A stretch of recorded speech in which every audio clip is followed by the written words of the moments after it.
IPhone 12 pro max এবং 13 pro এই দুইটা ডিভাইসই কিন্তু এখন ইউজড মার্কেটে 60 থেকে 62,000 টাকা প্রাইস রেঞ্জে পাওয়া যাচ্ছে এবং মানুষজন প্রচুর কনফিউজড যে দুইটাই যেহেতু আইফোন তারা কোনটা কিনবে, এই ম্যাক্স সিরিজের বড় ফোনটা নিবে নাকি এই 13 প্রো পিচ্চি ফোনটা নিবে, কারণ 13 প্রোটা এই 12 প্রো ম্যাক্স থেকে এক বছরের লেটেস্ট। দুইটার স্পেসিফিকেশন কিন্তু মোটামুটি সিমিলার, বাট তারপরেও মানুষজন কনফিউজড এবং আমি দুইটাকে গত কিছুদিন ধরে সাইড বাই সাইড ইউজ করতেছি। আমি আমার ইউজার এক্সপিরিয়েন্সটা আপনাদের সাথে শেয়ার করবো, তার পাশাপাশি আপনাদেরকে অবশ্যই ডিসিশনটা দিব যে আসলে আপনার 60,000 টাকা বাজেটে এই 13 প্রোটা নেওয়া উচিত নাকি এই 12 প্রো ম্যাক্সটা নেওয়া উচিত। তার আগে স্পেশাল থ্যাঙ্কস দিতে হয় গ্যাজেটম্যানকে। আপনি যদি যে কোনো ধরনের ইউজড আইফোন অথবা ইউজড অ্যান্ড্রয়েড ফোন কিনতে চান অবশ্যই গ্যাজেটম্যান থেকে নিতে পারেন। গ্যাজেটম্যানের ফিজিক্যাল শপ রয়েছে যমুনা ফিউচার পার্কে, তাছাড়াও বাংলাদেশের যে কোনো জায়গা থেকে কিন্তু আপনি চাইলে কুরিয়ারের মাধ্যমে প্রোডাক্ট পারচেস করতে পারবেন। আর তাদের কাছ থেকে যদি নেন তাহলে অবশ্যই একটা ট্রাস্টেড ভালো একটা শপ পাচ্ছেন, তার পাশাপাশি ভালো ডিভাইস তো অবশ্যই পাবেন। তাদের ব্যাপারে সকল কিছু ডিটেল দিয়ে দিব আমি ভিডিও নিচে ডেসক্রিপশন বক্সে, অবশ্যই ঘুরে আসবেন। শুরুতে যদি আমরা দুইটা ফোনের ফিজিক্যাল চেঞ্জেস নিয়ে কথা বলি তাহলে চেঞ্জেসটা প্রথমেই চোখে পড়তেছে যে 13 প্রোটা একটা পিচ্চি ফোন আর এই জায়গায় এই ম্যাক্স ফোনটা অনেক বড়, খুবই বাল্কি একটা ফোন, এই জায়গায় হচ্ছে চেঞ্জেস। তাছাড়া বিল্ড কোয়ালিটিতে কোনো অবস্থাতেই চেঞ্জ নাই, দুইটাতেই গ্লাস বডি ইউজ করা হয়েছে এবং এই যে ফ্রেমটা রয়েছে সেটা স্টেনলেস স্টিলের ফ্রেম, যার কারণে বিল্ড কোয়ালিটি নিয়ে কোনো অবস্থাতেই কিন্তু এই জায়গায় মানে কোনো ধরনের ডিফারেন্স নাই। যার কারণে এগুলো বলে সময় নষ্ট না করে আমরা মেইন জিনিস নিয়ে কথা বলি শুরুতেই, সেটা হচ্ছে দুইটার ডিসপ্লে। এই আইফোন 12 প্রো ম্যাক্সের মধ্যে ডিসপ্লে হিসেবে থাকছে 6.7 ইঞ্চির একটা super retina XDR OLED display, যেখানে ডলবি ভিশনের সাপোর্ট পাচ্ছেন এবং এটার পিক ব্রাইটনেস 1200 নিটস। আর এদিকে 13 প্রোতে ডিসপ্লে হিসেবে ইউজ করা হয়েছে 6.1 inch super retina XDR OLED display, যেখানে HDR10 এর সাপোর্ট পাচ্ছেন এবং এটারও পিক ব্রাইটনেস 1200 নিটস। কিন্তু এই 13 প্রোটা এই 12 প্রো ম্যাক্স থেকে একদিক দিয়ে এগিয়ে আছে, সেটা হচ্ছে প্রোমোশন ডিসপ্লে। হ্যাঁ, অ্যাপেলে যেটাকে প্রোমোশন নাম দিয়েছে, যেটা আমরা অ্যান্ড্রয়েডে হাই রিফ্রেশ রেট কিংবা 120 হার্টজ রিফ্রেশ রেট নামে চিনি, হ্যাঁ এই 13 প্রোর মধ্যে অ্যাপেল প্রথমবারের মতোই কিন্তু 120 হার্টজের ডিসপ্লে ইউজ করেছে। এবং এই দুইটা ফোনকে যদি আপনি সাইড বাই সাইড ইউজ করেন তাহলেই আপনি শুধুমাত্র ডিফারেন্সটা বুঝতে পারবেন যে একটা 60 হার্টজ ডিসপ্লে থেকে একটা 120 হার্টজের ডিসপ্লেটা কতটা স্মুথ হতে পারে। আর আরেকটা বড় ডিফারেন্স হচ্ছে ডিসপ্লে নচ। এই 12 প্রো ম্যাক্সের উপরের দিকে যে নচটা রয়েছে সেটা বিশাল বড় একটা নচ, যদিও কিনা এই বড় ডিসপ্লের কারণে বড় নচটা এই 13 প্রো এর সাথে মনে হয় যে ছোট, কিন্তু না, এই 13 প্রো এর যে নচটা রয়েছে সেটা কিন্তু 12 প্রো ম্যাক্স থেকে ছোট। আমরা যদি সাইড বাই সাইড এভাবে ধরি, যদিও কিনা দুইটাকে ধরলে এরকম মানে চলে আসবে কন্ট্রাক্ট নাম্বার, যাই হোক, তো আপনি যদি দুইটাকে সাইড বাই সাইড ধরেন তাহলেও বুঝতে পারবেন যে এই 13 প্রো এর যে নচটা রয়েছে সেটা ছোট। নচটা ছোট হোক কিংবা বড় হোক আমার কাছে খুবই বিশ্রী লাগে দেখতে, কিন্তু যদি এই আইফোনগুলোকে আপনি এক সপ্তাহ ব্যবহার করেন আপনার কাছে আর এই নচটা চোখেই পড়বে না। তার পাশাপাশি তো আপনি এর ফেস আইডির মজাটা লুপে নেবেন, কারণ হচ্ছে ফেস আইডিটা এখন পর্যন্ত আমার কাছে অনেক বেশি স্মুথ আর আনলকিং সিস্টেম মনে হয়। অন্য যেরকম ফিঙ্গারপ্রিন্ট সেন্সর কিংবা সাইড মাউন্টেড ফিঙ্গারপ্রিন্ট সেন্সর বা অ্যান্ড্রয়েডের ফেস লক, সেগুলো থেকে অনেক বেশি স্মুথলি কাজ করে হচ্ছে এই ফেস আইডিটা। আর ফেস আইডিটা সবগুলো জায়গায় ভালোভাবে কাজ করে, যার কারণে এটা আমি অনেক বেশি এনজয় করি আইফোন ইউজ করার সময়। এখন যদি আপনার কাছে মনে হয় যে আপনার একটা বড় ডিসপ্লের ফোন লাগবে, আপনি এরকম 6.1 ইঞ্চি ছোটখাটো ফোন পছন্দ করেন না, তাহলে আমি বলবো যে আপনি চাইলে 120 হার্টজের যে ডিসপ্লেটা রয়েছে সেটাকে স্কিপ করে আপনি 60 হার্টজের একটা বড় ডিসপ্লে নিতে পারেন। যদিও কিনা ডিফারেন্সটা যে আপনার রেগুলার লাইফে অনেক বেশি মানে ইফেক্ট ফেলবে এমন কিছু না, জাস্ট এটাতে 60 হার্টজ ইউজ করার সময় একটু ল্যাগি মনে হয়, মানে ডিসপ্লের মানে স্মুথনেসটা ওইভাবে পাওয়া যায় না। কিন্তু যদি আপনি সিঙ্গেল এই ফোনটা ইউজ করেন তখন আপনি এটা কিন্তু কখনোই ফিল করতে পারবেন না। আর যদি আপনার কাছে ছোটখাটো কম্প্যাক্ট ফোন পছন্দ হয়ে থাকে, তার পাশাপাশি খুবই ভালো একটা ডিসপ্লে লাগবে, মানে 120 হার্টজের হায়ার রিফ্রেশ রেট লাগবে, তাহলে কিন্তু আপনি 13 প্রোটা দেখতে পারেন। যারা প্রো কিনবে মানে ছোটখাটো ফোন, তাদেরকে যতই আপনি বোঝান এরকম ম্যাক্স ফোন কিনবে না, আর যারা ম্যাক্স সিরিজের ফোন কিনবে তারা কখনোই বোঝাইলে ওই ধরনের প্রো ফোন কিনবে না। তো এই জায়গায় ডিসপ্লের কোয়ালিটির কথা যদি বলি তাহলে ডিসপ্লের কোয়ালিটি কিন্তু একদমই মানে সিমিলার ছিল, কোয়ালিটিতে কোনো অবস্থাতে কোনো ডিফারেন্স নাই। কিন্তু এই জায়গায় আপনাদেরকে একটা ওয়ার্নিং দিয়ে রাখি, সেটা হচ্ছে যারা 13 প্রোটা কিনবেন ভাবতেছেন তারা একটা জিনিস মাথায় রাখেন যে 13 প্রোর মধ্যে কিন্তু ডিসপ্লে ইস্যু রয়েছে। মানে আপনি যখন ফোনটাকে আপডেট দিতে যাবেন কিংবা অনেক বেশি গেমিং করবেন, যখন ওভারহিট হয়ে যাবে তখন কিন্তু ডিসপ্লে চলে যাওয়ার সম্ভাবনা রয়েছে। তো সেক্ষেত্রে এই ব্যাপারটা মাথায় রাখবেন। আর যদি 12 প্রো ম্যাক্সটা নেন তাহলে ডিসপ্লে চলে যাওয়া নিয়ে আপনাকে একবারও প্যারা নিতে হবে না, যেহেতু এই 13 প্রো থেকে 12 প্রো ম্যাক্সটা এক বছর ওল্ডার, যার কারণে কিন্তু পারফরমেন্স নিয়ে আপনারা একটা চিন্তায় থাকতে পারেন যে এই 13 প্রো এর পারফরমেন্সটা এই 12 প্রো ম্যাক্স থেকে অনেক বেশি বেটার হবে। ব্যাপারটা কিন্তু এরকম না, ডিফারেন্সটা কিন্তু এই জায়গায় আহামরি না। এই 13 প্রোতে কিন্তু প্রসেসর হিসেবে ইউজ করা হয়েছিল অ্যাপেলের বায়োনিক A15 চিপ, আর এই জায়গায় 12 প্রো ম্যাক্সের মধ্যে কিন্তু ইউজ করা হয়েছে A14। তো এই জায়গায় মাত্র এক বছরের ডিফারেন্স, যার কারণে আপনি যদি রেগুলার লাইফে ইউজ করেন কিংবা আপনি দুইটা ফোন দিয়ে সাইড বাই সাইড গেমিং করেন, ডিফারেন্সটা আহামরি দেখতে পারবেন না, হয়তো বা 19-20 ডিফারেন্স আপনারা দেখতে পাবেন। তো শুধুমাত্র আপনি যদি দেখেন যে এক বছরের ভালো একটা প্রসেসর পাইতেছেন, এই চিন্তা করেই শুধুমাত্র 13-এ আসার কোনো মানে নাই।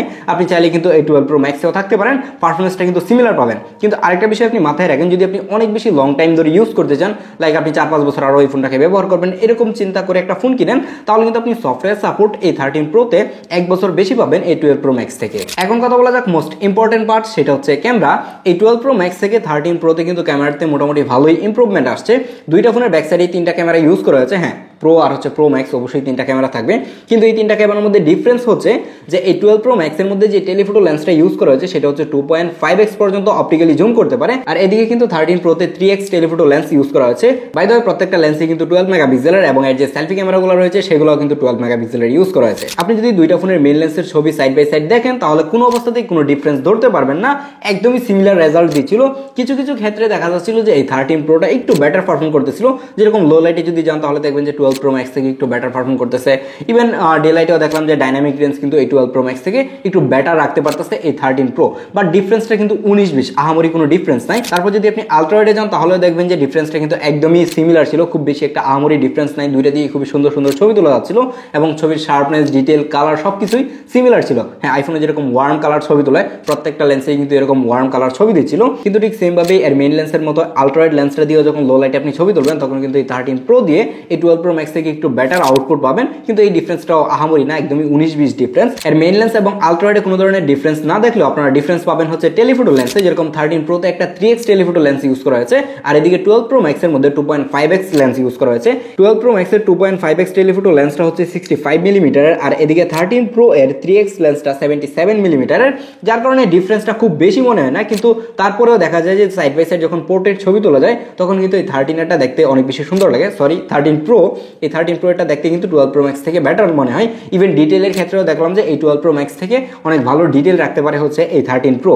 আপনি যদি সিনেম্যাটিক ভিডিও করতে চান তখন কিন্তু আপনি আবার অপশন পাবেন না হচ্ছে এই 12 প্রো ম্যাক্সের মধ্যে, যার কারণে কিন্তু আমি এই 13 প্রোটাকে এগিয়ে রাখবো। আমরা একটু পরে সিনেম্যাটিক টেস্ট করে দেখাবো যে 13 প্রো দিয়ে কতটুকু ভালো সিনেম্যাটিক ভিডিও করা যায়। কিন্তু তার মানে এই না যে 12 প্রো ম্যাক্স দিয়ে যে পোর্ট্রেট ছবিগুলো তুলতেছিলাম সেগুলো খারাপ দিতেছে না, এটা দিয়েও খুবই ভালো পোর্ট্রেট ছবি তোলা যাচ্ছিল, এজ ডিটেক্ট অনেক ভালো হয়। কিন্তু আপনি যদি সাইড বাই সাইড দুইটা ফোনের পোর্ট্রেট ছবি দেখেন তাহলে দেখবেন যে পোর্ট্রেট ছবিগুলো কিন্তু সিমিলার ছিল, বাট এই 13 প্রোতে একটু বেশি ডিটেল থাকে। এটাতে 3x লেন্স হওয়ার ফলে এটার ফোকাল লেন্থটা অনেক বেশি টাইট হয় এবং পোর্ট্রেটগুলো দেখতে একটু বেশি সুন্দর লাগে, কিন্তু এই 12 প্রো ম্যাক্সের পোর্ট্রেটগুলো অনেক সুন্দর ছিল, খুবই ভালো এজ ডিটেক্ট করতে পারে। তো সেই জায়গায় আমি বলবো যে দুইটার ক্যামেরা আউটপুট একদমই সিমিলার ছিল, কিন্তু কিছু ক্ষেত্রে দেখা যাচ্ছিল যে এই 13 প্রোটা এগিয়ে আছে। যেমন হচ্ছে এই 13 প্রোতে রয়েছে সিনেম্যাটিক মোডের ফিচার। তো চলুন এখন দেখে আসি 13 প্রো দিয়ে কতটুকু ভালো সিনেম্যাটিক ভিডিও করা যায়। এই 12 প্রো ম্যাক্স দিয়ে কিন্তু কোনো অবস্থাতেই সিনেম্যাটিক ভিডিও করা যায় না, আর এখন যে ভিডিওটা দেখছেন এটা হচ্ছে 13 প্রো দিয়ে সিনেম্যাটিক ভিডিও হচ্ছে এবং সর্বোচ্চ কিন্তু 1080p তে ভিডিও রেকর্ড করা যায়। এটাতে যদি 4K সাপোর্ট থাকতো তাহলে কিন্তু অনেক ভালো হতো, যদিও কিনা এটা হচ্ছে অ্যাপেলের ফার্স্ট জেনারেশনের সিনেম্যাটিক ভিডিও, এই হিসেবে আমার কাছে অনেক বেশি ভালো মনে হয় সিনেম্যাটিকটা, যদিও কিনা দেখবেন যে চুলের সাইড দিয়ে একটু ব্লার ব্লার করে ফেলায়। বাই দ্য ওয়ে সরি বলে নিচ্ছি যে আজানের সময় ভিডিও করতেছি, কারণ শুট করে ইমার্জেন্সি এক জায়গায় যেতে হচ্ছে, যার কারণে এই ভিডিওটা করা। তো আপনি যদি 13 প্রোটা নেন তাহলে এরকম সিনেম্যাটিক ভিডিও করতে পারবেন। এখন দুইটা ফোনের মেন লেন্স দিয়ে শুট হচ্ছে এবং 4K 30 fps রেকর্ড করতেছি, যদিও কিনা দুইটা ফোনের মধ্যে কিন্তু 4K 60 fps এর সাপোর্ট রয়েছে, বাট আমি 30 fps শুট করতেছি যাতে করে আমি লেন্স সুইচিং এর যেই স্মুথনেসটা সেটা আপনাদেরকে দেখাতে পারি। দুইটাই খুবই স্মুথ, কিন্তু আপনার কাছে কোনটা বেশি স্মুথ মনে হয়? যেহেতু 13 প্রোতে 3x টেলিফোটো লেন্স রয়েছে, যার কারণে ওইটা দিয়ে যদি জুম করেন তাহলে জুম কোয়ালিটি কিরকম হয় সেটাও যাতে করে টেস্ট করে দেখাতে পারি, যার কারণে এই ভিডিওটা এইভাবে রেকর্ড করা। আর হচ্ছে এখন মেন লেন্সের ভিডিও আপনার কাছে কোনটা ভালো লাগতেছে সেটা আই থিঙ্ক বুঝতে পারতেছেন। একটু আগে আরেকটা বিষয় যেটা নিয়ে কথা বলছিলাম যে 12 প্রো ম্যাক্সের মধ্যে কিন্তু কোনো ধরনের সিনেম্যাটিক মোড নেই, সেই জায়গায় কিন্তু 13 প্রোতে সিনেম্যাটিক মোডে ভিডিও করার অপশন রয়েছে। মেন লেন্স এবং 3x লেন্সে কিন্তু ভিডিও করতে পারবেন। তো এখন হচ্ছে দুইটার লেন্স সুইচিংটা একটু আপনাদেরকে যদি দেখাই, যদিও কিনা এই জায়গায় প্রচুর কাপড় চোপড় দেখা যাচ্ছে, আমি একটু এই সাইডে যাই তাহলে আই থিঙ্ক আপনারা বুঝতে পারবেন যে কি অবস্থা, জুম টেস্ট করলে কি হয়। এই হচ্ছে এখন মেন লেন্স দিয়ে রেকর্ড হচ্ছে, এখন আমরা আলট্রা ওয়াইডে সুইচ করবো। এই যে দুইটারই কিন্তু আলট্রা ওয়াইডে রেকর্ড হচ্ছে এখন। এই হচ্ছে মেন লেন্স। আপনার কাছে কোনটা লেন্স বেশি স্মুথ মনে হয় সেটা আমাকে চাইলে কমেন্ট করে জানাতে পারেন। আর এখন যদি আমরা হচ্ছে 12 প্রো ম্যাক্সের এই যে এটা হচ্ছে 2.5x টেলিফোটো লেন্স, আর হচ্ছে এইটা 13 প্রো 3x লেন্স, ডিফারেন্সটা কিন্তু খুব বেশি আহামরি না, কিন্তু একটু বেশি জুম করতে পারে হচ্ছে 13 প্রো যেটা রয়েছে সেটা। আর যদি ডিজিটালি জুমের কথা দেখি তাহলে এই জায়গায় 12 প্রো ম্যাক্সের মধ্যে কিন্তু সর্বোচ্চ 7x পর্যন্ত জুম করতে পারে, আর এদিকে 13 প্রোতে কিন্তু 9x পর্যন্ত জুম করতে পারে। এটাই হচ্ছে যে সর্বোচ্চ জুম, মানে আপনি যদি ভিডিও করা অবস্থায় জুম করতে চান তাহলে এরকম সর্বোচ্চ জুম দিয়ে ভিডিও রেকর্ড করতে পারেন। এখন আমরা আবার সুইচ করছি হচ্ছে মেইন লেন্সে, এবং আবার যদি টেলিফোটোতে যাই, মেইন লেন্স এই হচ্ছে টেলিফোটো, এইটা হচ্ছে মেইন লেন্স। তো ডিফারেন্সটা আই থিঙ্ক বুঝতে পারছেন। আমার কাছে স্লাইটলি বেটার মনে হচ্ছে এবং স্মুথ মনে হচ্ছে 13 প্রোটা, আর 12 প্রো ম্যাক্সটা অবশ্যই স্মুথ, কিন্তু এটা থেকে 13 প্রোটা দেখেন একটু বেশি স্মুথ মনে হচ্ছে। যেহেতু এই 13 প্রোটা খুবই ছোটখাটো কম্প্যাক্ট একটা ফোন, আর এদিকে 12 প্রো ম্যাক্স এটা তো বড় ফোন। আপনারা জানেন যে ম্যাক্স সিরিজের ফোনগুলো ব্যাটারি ব্যাকআপ অনেক ভালো হয়ে থাকে। এই 12 প্রো ম্যাক্সের মধ্যে ব্যাটারি হিসেবে থাকতে কিন্তু 3687 এমএএইচের একটা ব্যাটারি, আর এই জায়গায় 13 প্রোতে ব্যাটারি হিসেবে ইউজ করা হয়েছে 3095 এমএএইচের একটা ব্যাটারি। কিন্তু এই ফোনটাতে 3095 এমএএইচের ব্যাটারি ইউজ করার পরেও এটাতে খুবই ব্যাটারি ব্যাকআপ ভালো পাচ্ছিলাম। এই 12 প্রো ম্যাক্সের ব্যাটারি ব্যাকআপও খুবই ভালো দিচ্ছিল। আমার হাতে থাকা দুইটা ডিভাইসই 80 to 85 এর মধ্যে ব্যাটারি হেলথ রয়েছে। এই 13 প্রো দিয়েও এখনও অনায়াসে একদিন পার করে দেওয়া যাচ্ছিল, কিন্তু দিন শেষে গিয়ে এটা চার্জ দেওয়া লাগে, অনেক সময় বিকেলের দিকে চার্জ শেষ হয়ে যায়। স্ক্রিন অন টাইমের কথা চিন্তা করতে গেলে এটা থেকে এখন 4 থেকে 4.5 ঘন্টার মতো স্ক্রিন অন টাইম পাচ্ছিলাম, আর এই 12 প্রো ম্যাক্স থেকেও এরকম সিমিলার একটা আউটপুট পাচ্ছিলাম।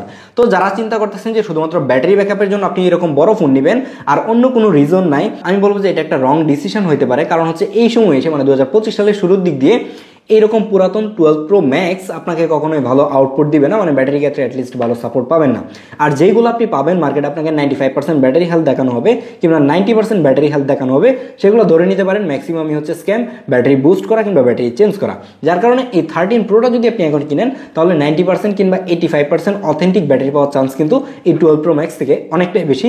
যার কারণে আমি ওভারঅল সব কিছু চিন্তা করে দেখলাম যে আপনাদেরকে এই 13 প্রোটাই সাজেস্ট করা যায়, কিন্তু যাদের বড় ডিসপ্লে লাগবে তারা চাইলে কিন্তু এই 12 প্রো ম্যাক্সটাও দেখতে পারেন, এটাও খুবই ভালো ফোন। কিন্তু আপনি যেই আইফোনই কিনেন না কেন, বাংলাদেশের এখন যেই অবস্থা চলতেছে, ঢাকায় যদি ফোন নিয়ে বের হয়ে যায় দেখা যায় যে আপনার হাতে আর ফোন থাকবে না, হয়তো আপনার হাত সহ কেটে নিয়ে যাবে, এরকম একটা অবস্থা চলতেছে। আমি এই ভিডিওটা শ্যুট করতেছি মনে হয় 30 থেকে 35 মিনিট শ্যুট টাইম হয়ে গেছে। আমি শ্যুটের মধ্যে বসে বসে ফেসবুকে দেখতেছিলাম যে ঘন্টা খানেকের মধ্যে, আজকে হচ্ছে কত তারিখ, আজকে 24 তারিখ সোমবার, হ্যাঁ আজকে হচ্ছে মঙ্গলবার, তো 24 তারিখ মঙ্গলবারে হচ্ছে আমি ঘন্টাখানেকের মধ্যে দেখলাম যে 4-5টার উপরে চিন্তায় হয়ে গেছে। আমি ফেসবুকে জাস্ট দেখতেছিলাম যে মানুষকে কুপায়া ফোন টাকা পয়সা নিয়ে যাচ্ছে। তো সেই জায়গায় আপনি এই ধরনের লাখ টাকা ফোন নিয়ে কোথায় বের হবেন, রাস্তায় বের হবেন আর ফোন নিয়ে যাবে। তো আমার মনে হয় যে এই বিষয়গুলোর দিকে আরেকটু গভর্নমেন্টের নজর দেওয়া উচিত। আর যারা হচ্ছে এখন বের হচ্ছেন তারা অবশ্যই একটু সতর্ক থাকার চেষ্টা করবেন, আর রাতের বেলায় এখন বের না হওয়াই ভালো। তো আজকের ভিডিওটা এখানেই শেষ করছি, এবং এগুলো দেখে অবস্থা খুবই খারাপ। দেখতেছিলাম যে মানুষজনকে মানে কূপ দিয়ে ফোনটা নিয়ে যেতেছে, এরকম একটা অবস্থা। তো দেখা হচ্ছে পরবর্তী ভিডিওতে। সবাই সাবধানে থাকবেন এবং সেফলি থাকবেন। আল্লাহ হাফেজ।